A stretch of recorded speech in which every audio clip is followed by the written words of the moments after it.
নমস্কাৰ ইয়াক খবৰ সবিশেষ ষ্টুডিঅ'ত মই প্ৰাঞ্চল নগাঁৱত গহনা ব্যৱসায়িক হত্যাকাণ্ডক কেন্দ্ৰ কৰি ভয়ংকৰ ঘটনা ৰাইজৰ প্ৰহাৰত প্ৰাণ গ'ল হত্যাকাৰী সিকেন্দ্ৰজিৎ শইকীয়াৰ নগাঁও চিভিলত মৃত্যু সাবটিলে হত্যাকাৰী সিকেন্দ্ৰজিতে গহনা ব্যৱসায়ী প্ৰশান্ত বনিয়াক হত্যাৰ অভিযোগত সিকেন্দ্ৰজিতক উত্তম মধ্যম সোধাইছিল ৰণথলীৰ উত্তেজিত জনতাই গণপ্ৰহাৰত গুৰুতৰভাৱে আহত সিকেন্দ্ৰজিতৰ ভাতৃক মুমূৰ্ষ অৱস্থাত উদ্ধাৰ কৰে আৰক্ষীয়ে সিকেন্দ্ৰজিতৰ ভাতৃ কালামৰো অৱস্থা সংকটজনক আমি আকৌ এবাৰ জনাইছো নগাঁৱৰ গহনা ব্যৱসায়ী হত্যাকাণ্ড কেন্দ্ৰ কৰি আজি ভয়ংকৰ ঘটনা সংঘটিত হ'ল ৰাইজৰ প্ৰহাৰত প্ৰাণ গ'ল হত্যাকাৰী সিকেন্দ্ৰজিৎ শইকীয়াৰ নগাঁও চিভিলত মৃত্যু সাবটিলে হত্যাকাৰী সিকেন্দ্ৰজিতে গহনা ব্যৱসায়ী প্ৰশান্ত বনিয়াক হত্যাৰ অভিযোগতেই সিকেন্দ্ৰজিতক উত্তম মধ্যম সোধাইছিল ৰণথলীৰ উত্তেজিত জনতাই গণপ্ৰহাৰত গুৰুতৰভাৱে আহত সিকেন্দ্ৰজিতৰ ভাতৃক মুমূৰ্ষ অৱস্থাত উদ্ধাৰ কৰে আৰক্ষীয়ে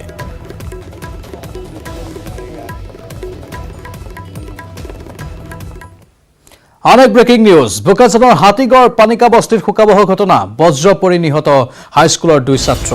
বজ্ৰপাতত নিহত অজয় পানিকা আৰু ৰাহুল পানিকা পথাৰত গৰু আনিবলৈ যোৱাৰ সময়তে এই অঘটন সংঘটিত হয় মৃত দুয়োগৰাকী বোকাজানৰ বৰজান হাইস্কুলৰ ছাত্ৰ অজয় পানিকা নৱম শ্ৰেণীৰ আৰু ৰাহুল পানিকা দশম শ্ৰেণীৰ ছাত্ৰ আছিল দুই ছাত্ৰৰ অকাল মৃত্যুত বোকাজানত শোকাকুল পৰিৱেশে বিৰাজ কৰিছে বোকাজানৰ হাতীগড় পানিকা বস্তিত এই শোকাবহ ঘটনা সংঘটিত হ'ল বজ্ৰ পৰি নিহত হৈছে হাইস্কুলৰ দুই ছাত্ৰ বজ্ৰপাতত নিহত অজয় পানিকা আৰু ৰাহুল পানিকা পথাৰত গৰু আনিবলৈ যোৱাৰ সময়তে এই অঘটনটো সংঘটিত হয় মৃত দুয়োগৰাকী বোকাজানৰ বৰজান হাইস্কুলৰ ছাত্ৰ অজয় পানিকা নৱম শ্ৰেণীৰ আৰু ৰাহুল পানিকা দশম শ্ৰেণীৰ ছাত্ৰ আছিল এক শোকাকুল পৰিৱেশ বৰ্তমান বোকাজানত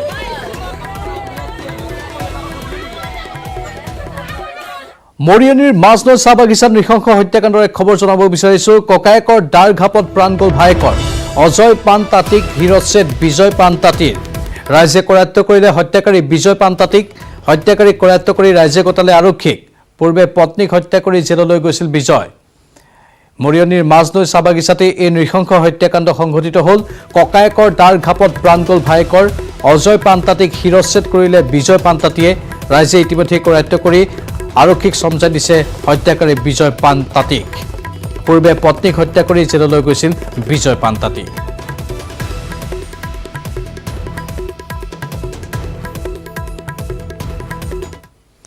এআইডিএফৰ কোৰ কমিটিৰ বৈঠকৰ পাছতে সহমত দলৰ সকলো বিধায়কৰ কংগ্ৰেছৰ মিত্ৰজোঁট বন্ধনলৈ সঁহাৰি সকলো বিধায়কৰ মুখ্যমন্ত্ৰী পদৰ বাবে লালায়িত নহয় এআইডিএফ চৰকাৰ হলে কংগ্ৰেছৰ হ'ব মুখ্যমন্ত্ৰী অৱশ্যে মিত্ৰতাৰ ক্ষেত্ৰত সমমৰ্যাদা পাব লাগিব এআইডিএফে কিমান সমষ্টি বিচাৰিব সেই আলোচনা হৈছে দলৰ মজিয়াত আলোচনা হোৱা সিদ্ধান্ত কংগ্ৰেছৰ সৈতে আলোচনা হ'ব সৰু দল হলেও মিত্ৰতাৰ ক্ষেত্ৰত সমমৰ্যাদা পাব লাগিব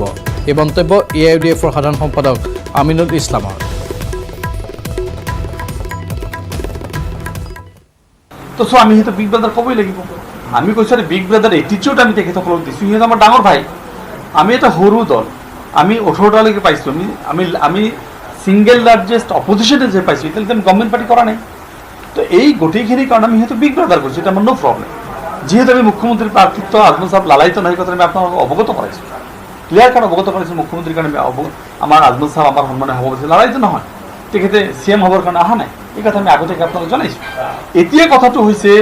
যে সেইকাৰণে তেখেতসকলক বিগ ব্ৰাদাৰ কৈছোঁ তেখেতসকলৰ পৰা CM হ'ব যদি গভৰ্ণমেণ্ট হয় সেইকাৰণে সিহঁতে বেছি চিট খেলিব সিহঁতে শক্তিশালী দল আমি বিগ ব্ৰাদাৰ কোৱাত আমাৰ কোনো আপত্তি নাই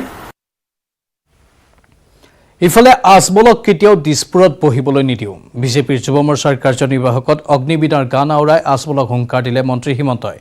আজমলৰ শৰণাপন্ন হোৱা কংগ্ৰেছকো তুচ্ছ তাচ্ছিল্য কৰিলে তেওঁ বিজেপি শক্তিশালী হোৱাৰ বাবে সাপ বেং একত্ৰিত হোৱা বুলি হিমন্ত বিশ্ব শৰ্মাই কটাক্ষ কৰে ৰাষ্ট্ৰ নিৰ্মাণৰ সংকল্প অসমখনক ভাৰতৰ 5খন শক্তিশালী ৰাজ্যৰ ভিতৰত এখন হিচাপে নিৰ্মাণ কৰাৰ সংকল্প আৰু কংগ্ৰেছ ইউডিএফৰ ষড়যন্ত্ৰৰ পৰিৱৰ্তে ভাৰতৰ বুকুত এই অসমখনক উজ্জ্বলতম নক্ষত্ৰ হিচাপে প্ৰতিষ্ঠা কৰাৰ সংকল্প আপোনালোক আজি বৰাক উপত্যকাৰ পৰা আহিছে ব্ৰহ্মপুত্ৰৰ পৰা আহিছে কাৰ্বি আলঙৰ পৰা আহিছে উত্তৰ কাছাৰৰ পৰা আহিছে বড়োভূমিৰ পৰা আহিছে আজি আমি অসমৰ চুকে কোণে প্ৰতিখন ঘৰলৈ দীনদয়াল উপাধ্যায় শ্যামা প্ৰসাদ মুখাৰ্জীক লৈ যাব লাগিব সাংস্কৃতিক ৰাষ্ট্ৰবাদ আৰু অন্ত্যোদয়ৰ আদৰ্শ আমি অসমৰ 3 কোটি পৰিয়াললৈ লৈ যাব লাগিব আৰু যুৱ মৰ্চাৰ কাৰ্যকৰ্তা বন্ধু বান্ধৱীসকলে এই ক্ষেত্ৰত নেতৃত্ব ল'ব লাগিব ৰাইজৰ দল গঠন হোৱাৰ প্ৰাক্ষণৰ পৰাই প্ৰলাপ বকিবলৈ আৰম্ভ কৰিছে বিজেপি নেতাই বিজেপি সমালোচনা কৰি এই তিৰ্যক মন্তব্য লাচিত সেনাৰ নেতা তথা ৰাইজৰ দলৰ আহ্বায়ক শৃংখল চলিহাৰ ৰাইজৰ দল গঠন হোৱাৰ পাছত উজনিলৈ যাত্ৰা কৰাৰ পথত কাজিৰঙাত শৃংখল চলিহাক বীৰ লাচিত সেনাৰ লগতে ৰাইজৰ দলৰ সমৰ্থকে জনালে বিপুল আদৰণি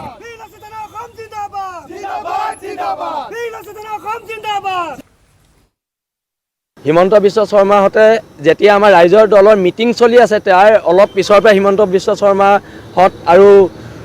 বিজেপিৰ বহু ডাঙৰ ডাঙৰ নেতাই প্ৰলাপ বকিবলৈ আৰম্ভ কৰিলে কেলে প্ৰলাপ বকিবলৈ আৰম্ভ কৰিলে কাৰণ তেওঁলোকে ভয় খাইছে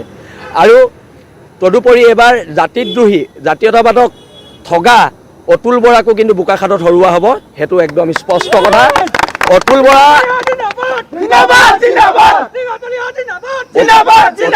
অতুল বৰা এইবাৰ অসমত আটাইতকৈ বেছি বেয়াকৈ হৰা প্ৰাৰ্থীজনে হ'ব অতুল বৰা কিন্তু সেইটো কথা ৰাইজৰ দলৰ তৰফৰ আহ্বায়ক হিচাপে মই এইটো কথা ইয়াত ঘোষণা কৰিব পাৰিম তেন্তে অসমখন কি হিমন্ত বিশ্ব শৰ্মাৰ নেকি হা সেনেকুৱা ইয়াত কোনো কথা নাই এখন গণতান্ত্ৰিক যুদ্ধ হ'ব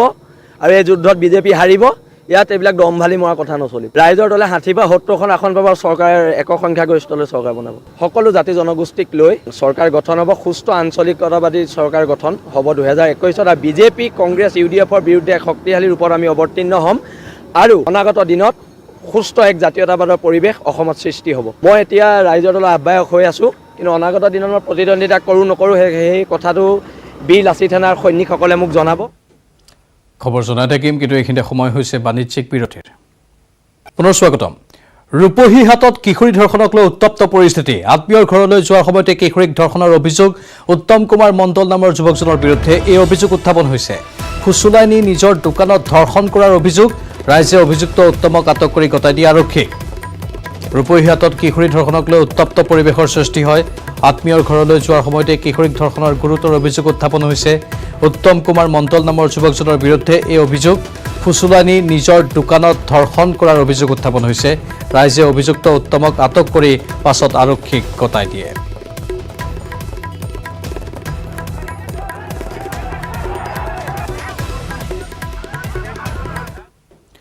ডাবল মাৰ্ডাৰক কেন্দ্ৰ কৰি নাৰায়ণপুৰৰ জালুককটা গাঁৱত উত্তেজনা এগৰাকী কিশোৰীসহ মাতৃক হত্যা কৰাৰ পিছতেই জালুককটা গাঁৱত বিৰাজ কৰে চেপা উত্তেজনাই প্ৰস্তুতি ফুকন নামৰ কিশোৰীগৰাকীক শোৱাপাতিতে হত্যা কৰাৰ পিছতেই মাতৃগৰাকীকো হত্যা কৰি ওলমাই থলে দুৰ্বৃত্তই দিনাৰাম ফুকন নামৰ লোকজনৰ বিৰুদ্ধে হত্যাৰ অভিযোগ স্থানীয় ৰাইজৰ দিনাৰাম ফুকনৰ বাসগৃহ ঘেৰাও কৰি ৰাইজে সাব্যস্ত কৰে উত্তাল প্ৰতিবাদ ক্ষুব্ধ জনতাই ভাঙি লণ্ডভণ্ড কৰিলে দিনাৰাম ফুকনৰ বাসগৃহ লগতে আৰক্ষীয়ে অভিযুক্তক উচিত শাস্তি প্ৰদান নকৰিলে আইন হাতত তুলি লোৱাৰ হুংকাৰ দিয়ে ৰাইজে এই ঘটনা সন্দৰ্ভত আৰক্ষীয়ে আটক কৰিছে অভিযুক্ত দিনাৰাম ফুকনক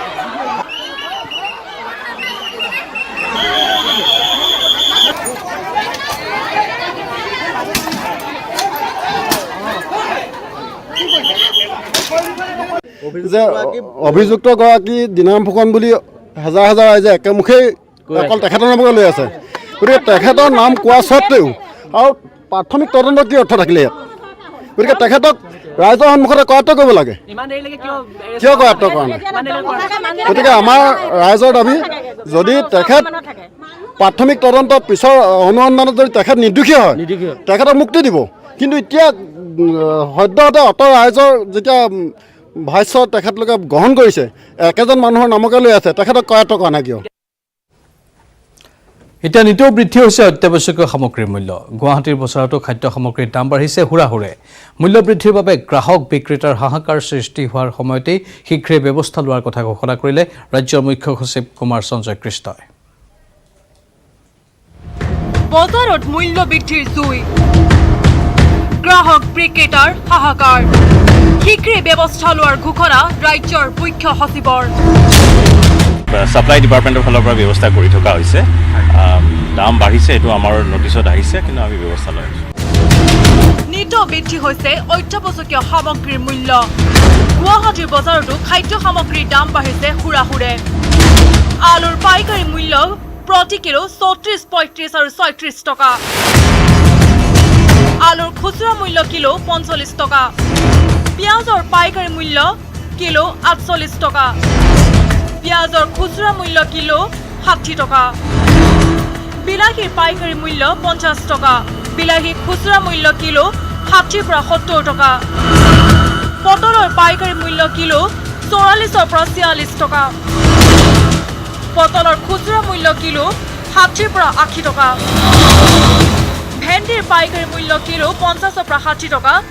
খুচুৰা মূল্য কিলো 70 পৰা 80 টকা ভাত কেৰেলাৰ পাইকাৰী মূল্য কিলো 60 টকা ভাত কেৰেলাৰ খুচুৰা মূল্য কিলো 70 পৰা 80 টকা স্কোৱাছৰ পাইকাৰী মূল্য কিলো 26 পৰা 30 টকা স্কোৱাছৰ খুচুৰা মূল্য কিলো 40 টকা জিকাৰ পাইকাৰী মূল্য কিলো 50 পৰা 60 টকা জিকাৰ খুচুৰা মূল্য কিলো 70 পৰা 80 টকা নিয়ন্ত্ৰণ কৰিব পৰা নাই এইটোতো আপোনাৰ যিটো হোলচেল মাৰ্কেট যিটো আছে মেইন আলু পিঁয়াজৰ বেনিফিটটো তাহাঁতি কৰি আছে না মেইনলি তাৰ পৰা তাহাঁতিও মানে কণ্ট্ৰল কৰিব পৰা নাই প্লাছ গভৰ্ণমেণ্টৰ ফালৰ পৰাও মানে ষ্ট্ৰিক্টলি চাব লাগে যে আলু পিঁয়াজৰ দাম গভৰ্ণমেণ্টৰ পৰা যিটো মানে ফুড এণ্ড চিভিল চাপ্লাই যিটো আছে আৰু তাহাঁতি চাব লাগে যে আলু পিঁয়াজৰ দামটো ইমান নাবাঢ়ে এতিয়া এক্সট্ৰিমলি হাই হৈ গৈছে না এতিয়া 50 ৰুপিজ কেজি আপোনাৰ আলু আপুনি ভাবি চাওক পিছৰ বানপানীটো আহিল তাৰ কাৰণে কিছুমান চাপৰিত তাৰমানে খেতিবিলাক নষ্ট হৈ গ'ল না আৰু ইয়াৰে চব্জি কিছুমান চব জেগাতে ছাপ্লাই যায় ধৰক শিলচৰ যায় বস্তুৰ আমদানিটো কম ইয়াতে যেখানটি লাগে সেখানটি পোৱা নাই শিলচৰত বেছি যায় দামত বেছি খায় তাতে সেইটো কাৰণে ইয়াতেও মানে সেই বস্তুটো হেঁচা পৰিছে দামত মূল্যবৃদ্ধিৰ বিষয়টো দৃষ্টিগোচৰ হৈছে বুলি মন্তব্য কৰি দেওবাৰে ৰাজ্য চৰকাৰৰ মুখ্য সচিব কুমাৰ সঞ্জয় কৃষ্ণই খুব কম সময়ৰ ভিতৰত ব্যৱস্থা লোৱা হ'ব বুলি মন্তব্য কৰে ছাপ্লাই ডিপাৰ্টমেণ্টৰ ফালৰ পৰা ব্যৱস্থা কৰি থকা হৈছে দাম বাঢ়িছে এইটো আমাৰ নটিছত আহিছে কিন্তু আমি ব্যৱস্থা লৈ আছোঁ কেমেৰা পাৰ্চন নিতুল কৃষ্ণৰ সহযোগত Kunjan Kalita news 18 Assam north east এইখিনি মুহূৰ্তৰ এক ব্ৰেকিং নিউজ বিজনেছ চোৱাৰী বৰিপাৰাত শোকাবহ পথ দুৰ্ঘটনা সংঘটিত হৈছে বাইক আৰু বলেৰো পিকআপ ভানৰ মাজত মুখামুখি সংঘৰ্ষ দুৰ্ঘটনাত প্ৰাণ গ'ল বাইক আৰোহী CISF জোৱানৰ নিহত CISF জোৱানজন বিকাশ বড়ো নিহত বিকাশ বড়োৰ ঘৰ বাক্সাৰ ভেবলাবৰুপাৰাত দুৰ্ঘটনাৰ পিছতে আৰক্ষীৰ ওচৰত আত্মসমৰ্পণ বলেৰো পিকআপ ভানৰ চালকজনৰ আমি পুনৰ জনাইছোঁ বিজনেছ চোৱাৰী বৰিপাৰাত এক শোকাবহ পথ দুৰ্ঘটনা সংঘটিত হৈছে বাইক আৰু বলেৰো পিকআপৰ মুখামুখি সংঘৰ্ষ দুৰ্ঘটনাত প্ৰাণ গৈছে বাইক আৰোহী CISF জোৱান বিকাশ বড়োৰ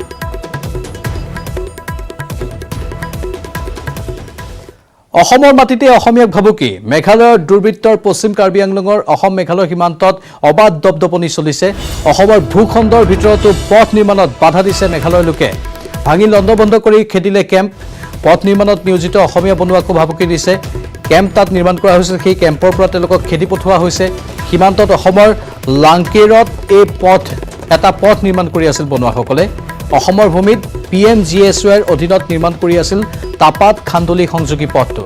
শেহতীয়াকৈ এই ঘটনা পোহৰলৈ অহাৰ পাছতেই অঞ্চলটোত চেপা উত্তেজনাই বিৰাজ কৰিছে ইয়াকে কেন্দ্ৰ কৰি সম্প্ৰতি তাপাত অঞ্চলৰ স্থানীয় ৰাইজক লৈ অনুষ্ঠিত কৰা হৈছে এখন ৰাজহুৱা সভাত উপস্থিত থাকে বৈঠালাংছৰ বিধায়ক ডক্টৰ মানসিং ৰংপি সভাত সীমান্তবাসীক আতংকিত নহৈ একগোট হৈ থাকিবলৈ আহ্বান জনালে বিধায়ক ৰংপিয়ে এই খাচীয়াবিলাক আহিছে এইটো ৰাস্তা খান্দিব নে কিবা ব্লক কৰিব নে আহিছে তাৰ সময়ত লগতে কিবা জায়গাতে আহি পাইছে তাৰ সময় কোনে ধৰিছে ইয়াতে কাৰ্বি আংলং নহয় ইয়াতে মেঘালয় হয় কাম কৰিব বন্ধ কৰি দে যদি বন্ধ নকৰিলে আপোনাৰ কাৰণে ধৰিব নহ'লে লক আপ কৰি দিম বুলি কৈছে তাৰপিছত এই লেবাৰবিলাক চব আজি খেতি দে আৰু এইটো কেম্প আছে ন এইটো কেম্পে বন্ধ কৰি দিয়ে আৰু এই তাত দিলং আছে ইয়াৰ পৰা 7 কিলোমিটাৰত তাত একটা কেম্প আছে তাত লেবাৰ কেম্প ভাঙিব লাগিব তাৰপিছত মোক কোনে ধৰি কিনি 7 কিলোমিটাৰ খোজকাঢ়ি গৈছে মই আৰু মোৰ মোবাইলে এনেকুৱা জবৰদস্তি লৈছে চৰকাৰী হ'লেহে মানে সেইটো কিছু মানে সেই আইনৰ মানে ভিতৰতহে আছে বিগত বহুত অসুবিধাটো হ'ল মানে মাজে সময়ে আগতে এইবিলাক যেতিয়া মানে অলপ ঘটনা হোৱা নিচিনা মানে সম্ভাৱনা থাকে তেতিয়া মানে দুই ৰাজ্যৰ বা এই দুইটা জিলা যিটো সীমামূৰীয়া জিলা ইয়াত মানে আমাৰ মাজত এই যোগাযোগ হয় আৰু ইয়াতে আমাৰ মানে এই মিত্ৰতা কিবা এইবিলাক পাতে সেই তেতিয়া মানে এইবিলাক সংঘৰ্ষ নহয় কিন্তু এতিয়া ভালেমান দিন হ'ল বহুত কাৰণৰ কাৰণে এই প্ৰশাসন মানে ইয়াতে এই আমোলা বিষয়াবিলাক মানে সালসলনি হৈছে আৰু দুৰ্ভাগ্য যে এই সময়ত মানে এই কৰোণা ভাইৰাছৰ মানে যিটো মহামাৰী চলি আছে সেইটো কাৰণে মানে এই অহা যোৱাটো নোহোৱাৰ কাৰণে আমাৰ মতে সেই যোগাযোগ নোহোৱা হৈ গ'ল সেইটো কাৰণে এইবিলাক এইখিনি মুহূৰ্তৰ এক ব্ৰেকিং নিউজ সোমবাৰে ৰাজ্যত চলিব প্ৰায় 650 ASTC বাছ পুৱা 6 বজাৰ পৰা নিশা 10 বজালৈ চলিব ASTC বাছ মটৰ পৰিবহণ সন্থাৰ চকা বন্ধৰ বাবে এই সিদ্ধান্ত লোৱা হৈছে মটৰ পৰিবহণ সন্থাক আলোচনাৰ বাবে আহ্বান জনাইছে পৰিবহণ বিভাগে সোমবাৰ অৰ্থাৎ কাইলৈ ৰাজ্যত চলিব প্ৰায় 650 ASTC বাছ পুৱা 6 বজাৰ পৰা নিশা 10 বজালৈ চলিব এই ASTC বাছসমূহ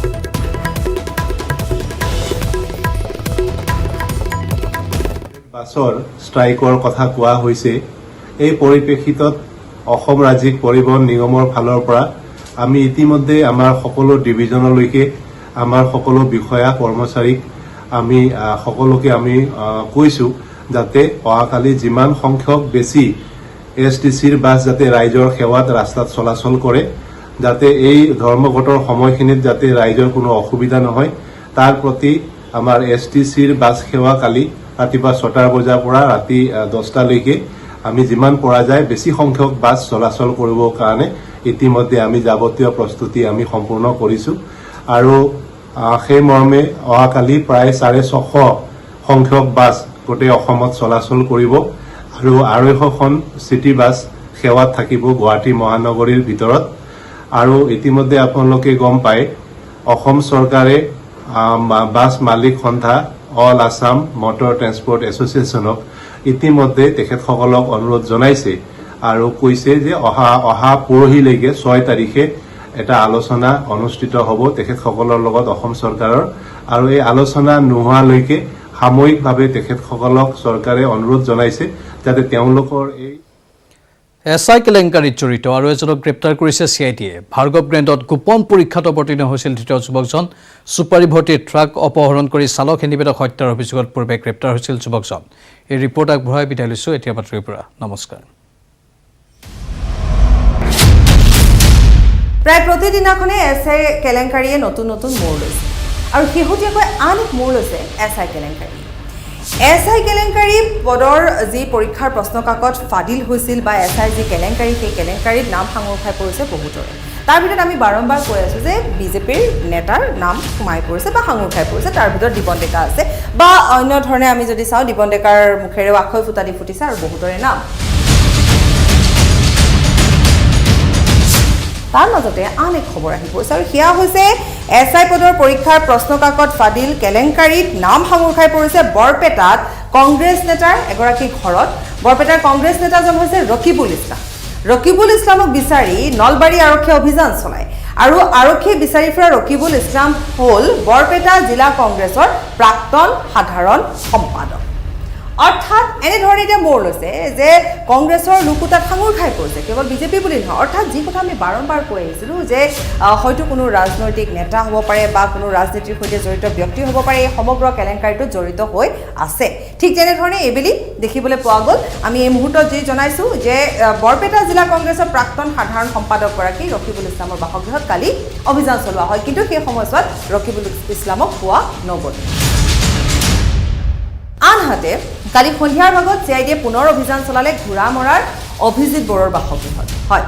অভিজিত বড়োৰ বাসগৃহত পূৰ্বতেও CIDয়ে অভিযান চলাইছিল কিন্তু সেই সময়ছোৱাত অভিজিত বড়ো ঘৰত নাছিল কিন্তু অভিজিত বড়োলৈ CIDয়ে জাননী প্ৰেৰণ কৰিছিল আৰু জাননী প্ৰেৰণ কৰাৰ পাছত অভিজিত বড়ো ঘোঁৰামৰা চাৰিআলিৰ পৰা আৰক্ষীয়ে গ্ৰেপ্তাৰ কৰিছে বুলি জানিব পৰা গৈছে